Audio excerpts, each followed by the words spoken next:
नित्यनेम की कथा। दो माँ बेटी थी, वह रोजाना नित्यनेम की कहानी कहा करती थी। उसकी बेटी ने कहा, माँ मैं नित्यनेम की कहानी कहूँगी। माँ ने कहा, बेटी तेरी कहानी ससुराल में कौन सुनेगा। उसने जिद की, नित्यनेम की कहानी कहने लगी। उसकी शादी हुई, ससुराल गई, सबसे कहती कि मेरी कहानी सुन लो, तभी कुछ न कुछ बहाना बनाकर टाल देती है। कोई कहानी नहीं सुनता तो वह भूखी रहती। एक दिन पड़ोसन बोली, मैं तेरी कहानी सुनूंगी।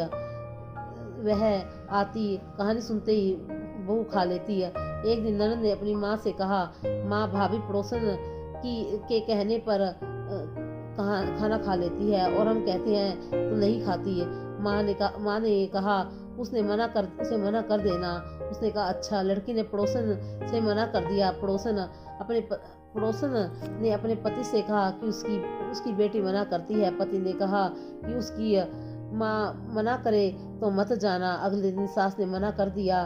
पड़ोसन नहीं आई। बहू की कहानी कोई नहीं सुनता था, भूखी रहती है। ससुर ने पूछा, बहू कैसी है? तो सास ने कहा कि अच्छी हूँ, कामकाज तो कर लेती हूँ मगर खाती नहीं हूँ। ससुर ने कहा, बड़े घर की बेटी है, काम करने से थक जाती होगी, इसलिए काम मत कराया करो।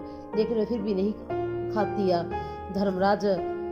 धर्मराज का आसन डोल उठा कि नगरी में ऐसा कौन है जो भोजन नहीं करता, उसे बुलाओ। स्वर्ग से विमान आया तो सास बोली, मैं चलूँगा। तो बहू ने कहा, तुम्हें तो बहुत काम है, मेरी कहानी सुनने का समय नहीं था। जेठानी ने कहा तो कहने लगी, तुम्हें तो मालिक का खाना बनाना है। ननद कहने लगी, तुम्हें तो गुड्डे गुड़ियाँ खेलने से फुर्सत ही नहीं थी। पड़ोसन बोली, मैं चलूँ? तो बोली, हाँ चलो। तुमने मेरी नित्यनेम की कहानी सुनी। वह अपने मालिक के पास गई। मालिक बोला, तू तो बड़ी भाग्यवान है जो जीते जी जा रही है, मर कर तो सभी जाते हैं। वह भी गई।